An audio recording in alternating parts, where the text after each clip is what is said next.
Hey folks, how you doing? Welcome back. It's Charlie. It is Tuesday, June 25th, 2019, about 8:35 in the morning. It's a little warm. Actually, it's quite overcast this morning. Yesterday, and it's a little more overcast this morning. We have a significant marine layer, as they said, that came in offshore, so it's not so bad. I kind of warm. I even had to open up my jacket because it was just walking up from McDonald's over here. Started getting warm. I like to, when I go to McDonald's, it's about 6, 7 blocks away. And when I come up the hill, I go there and I'll have my coffee and just chill out, relax, catch up with some news, check on Facebook, email. I really don't do that in the morning when I'm at home. I just wait till I'm, had at least a sip of coffee and I can relate. And then after that, I like to walk my bike up here. It's like, well, why don't you ride? I like to walk from McDonald's up to here because it's a nice walk. It's a nice neighborhood. It's clean. It's pleasant. And there's people that walk their dogs, or they're walking, or they're jogging. And this sounds kind of weird, but I like to interact. I like to say, good morning, have a good day. And I like the reciprocation that people give when you say good morning or have a good day. It's heartwarming. I don't know how to explain it though, but when you say, oh, good morning, oh, well, have a good day, and they say back to you, well, you do the same, have a good day too, or it's nice. I don't think we really do that enough as a society. We don't, I guess, compliment in the most little minute ways. Just saying thank you and please, like your parents. Well, at least my mom always taught me, and my family, a please and a thank you will just take you wherever you want to go. Versus kind of like a snide remark or being sarcastic or not just being a pleasant person at all. But I like my little routine that I have here. So, well, not too much. The whole county is still in an uproar with the homelessness. There's been a lot of new videos that pop up on the homeless situation. There was one that I saw that was dated 7 months ago, and it was in Frisco, and they're talking about how they're at an epidemic. Well, this was 7 months ago. They were starting to get into an epidemic crisis. Today is a little different when you hear them talk, and I'm just surprised because 7 months ago they had a problem. They weren't too worried about dealing with it. They seemed pretty confident, though they were not really doing anything. They say they're building shelters and housing, but honestly, in San Francisco, there's so much room. There's only so much room you can build shelters and housing for impoverished, low-income, or homeless people. Now, think about this. In Frisco, are you going to build affordable housing, shelters, or are you just going to build expensive property because Frisco's already making a fortune in real estate. So what's more fortuitous? I would say commercial, catering to people that want to move to Frisco versus the ones that need help in Frisco. So, and they were talking, and there was this news report. He says, "Oh, everywhere you go in Frisco, blah blah blah.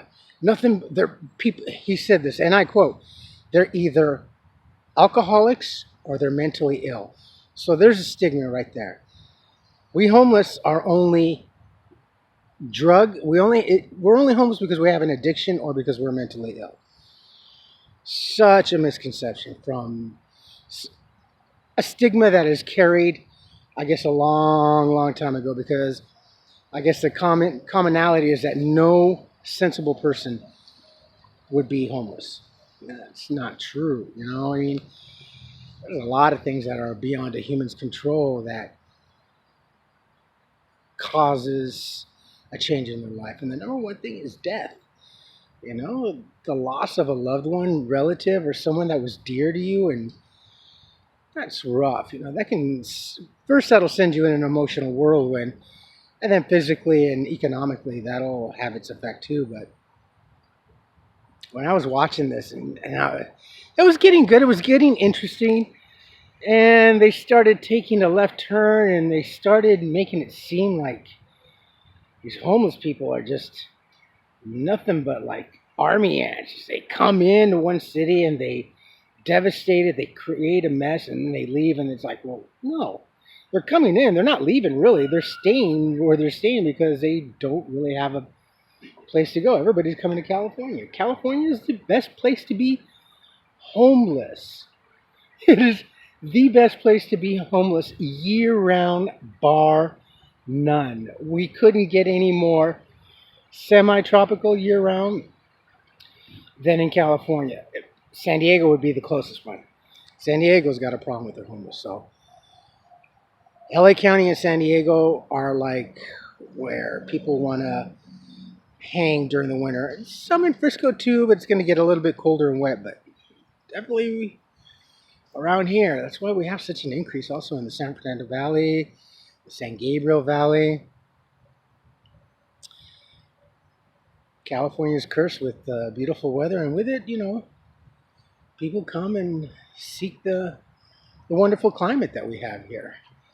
As I'm saying, it's all gray and everything, but this, I mean, it could be colder. Say we're in winter, and the weather's the same, gray and everything, probably with a high temperature of 56, 57. It's wintertime. Oh, it's a hell of a lot better than being, say, in Pennsylvania with 3 inches of snow on the ground, and another storm front coming in. You know, where would you rather be? Of course. But when it comes to being homeless, we're always looking for the grass being greener on the other side. And that's mainly out of desperation, I think. I feel, honestly. Especially like when you hear someone or a friend, oh, hey, did you know that so-and-so, Joe got his place, he's getting next month, he's moving in, and it's like, you're happy, and at the same time, you have that split second of envy. It's like, well, that should be me. Why isn't it me? And it's bittersweet. It is really bittersweet because you see a friend going away, their house and everything, and it's like, why isn't that me? You know, and I've seen so many people, but then those same people, I've seen them come out also. Just whatever the circumstances, a couple of them that I know the circumstances, and sometimes people don't want to say because I feel that maybe they just messed up. You know, it's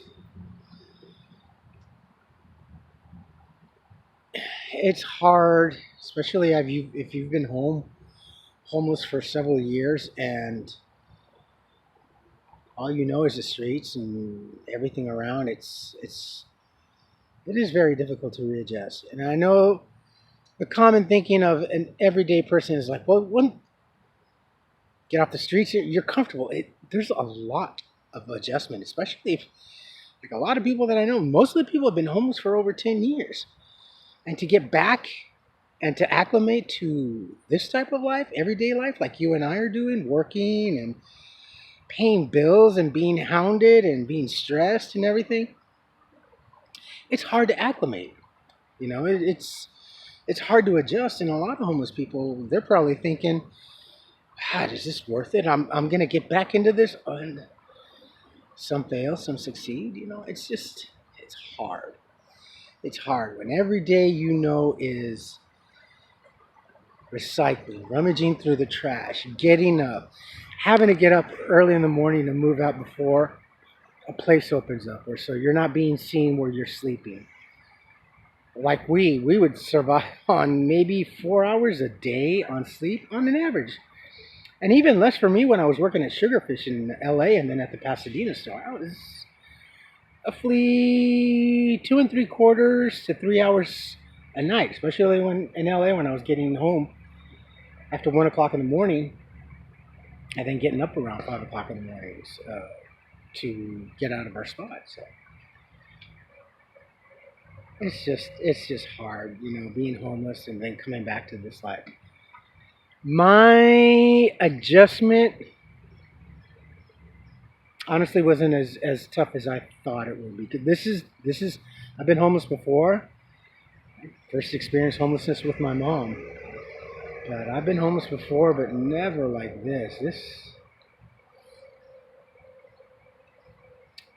Hopefully this is the last time around, but this was difficult. It was just, and I try to look back and everything that I could have done anything different to make it easier.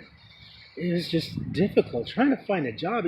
I was lucky to find the job with Sugarfish when I did. Helping the pastor and feed the homeless was good.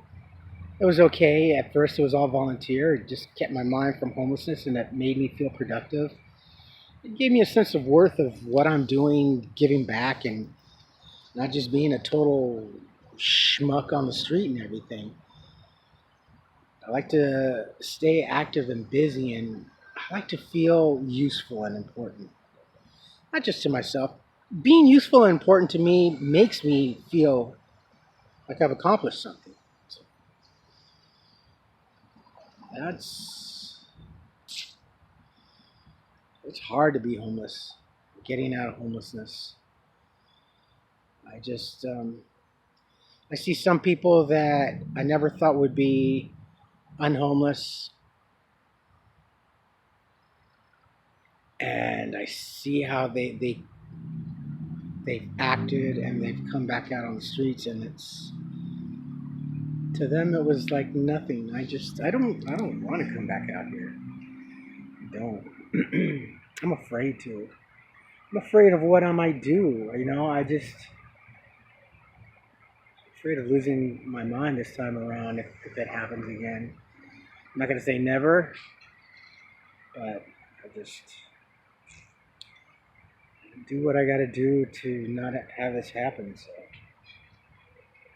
anyway, but also my friends, look, I fixed my trusty steed. So what happened is when I was I was leaving the house right here. This bracket broke free, and I. It's funny because at the same time I hit the brakes, and when they slumped forward, and I almost went over the handlebars, and I was like, shit. So I had to walk the bike back, and I just barely made the bus in time to catch the bus to come up here. Yesterday sucked. I'm so used to now riding the bike and getting to work at a certain time, taking so long, and getting home at a certain time, and it only takes me so long. And just waiting for the bus, and the shuttle here runs every so often. So if I get the bus down over by JPL, it only runs every hour. And by the time I got home, it was like after 7, and I was exhausted. And on the bike, I get home 6:40, 6:50-ish p.m. So I make good timings. I was exhausted yesterday. I'm so used to the bike now, and I'd rather be on the bike. But she's fixed. She's all fixed now. In fact, um, it was something simple. It's nothing but a $10 tool. I had to buy an Allen pack. So now I'm carrying the Allen pack just in case something happens. And there's a couple things that I need that might need some adjustment or a quick fix with the Allen pack. So, and it's not a wrench. It's small. I could just carry it on my inside coat pocket for now. But actually, I have to readjust it. I got to get new brakes and a new back tire. My friend's like, God, your tire's looking bald. Putting a lot of mileage on there. But the bike is fixed. Charlie is mobile, and I'm good. All is right in the universe again. For now. Anything unexpected? Oh well, it happens. That's life, right? All right, my friends. Well, I'm going to let you go. I am going to check out, I got this little routine. I go in and check out the clearance items, the clearance end caps or aisles and everything that we have. We've got a lot of stuff that's on clearance. If you're ever in our store here in La Cañada, come by and check out our clearance. We got great deals. I mainly check out the clothes and see if I can't find some clothes, and then I'll go in and have another cup of coffee and just chill out. So, all right, my friends. Ooh, it's starting to get bright. It is burning off. I can feel the brightness and the warmth coming down. So, you folks take care of yourselves, take care of each other, but always take care of yourselves first. Love one another, trust one another, be kind to each other, one another. Don't take today for granted or any other day thereafter. Live for the moment, pull down your pants, and slide in my ice. If you like this video, hit the thumbs up. If you like what I'm doing, hit the subscribe button. If you like what we're doing, hit the subscribe button. Tell your friends and family about me, about us, and what's going on, what I'm doing, and how much you've seen me help, and say proudly, I've helped this guy. I've helped him. So,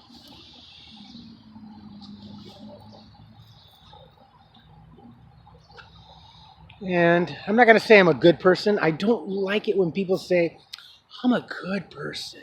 You can trust me. I'm a good person. First, you can't say that you are a good person. That is left to someone else, for God and other people to judge you in that sense and to say that you are a good person. You can't acknowledge you're a good person because Ted Bundy, he probably thought he was a good person. So I'm saying, never going to say, and I've never said I'm a good person. But I'm real, I'm honest, and I'm working hard to better my life. And that's all I was trying to do, was to better my life being homeless.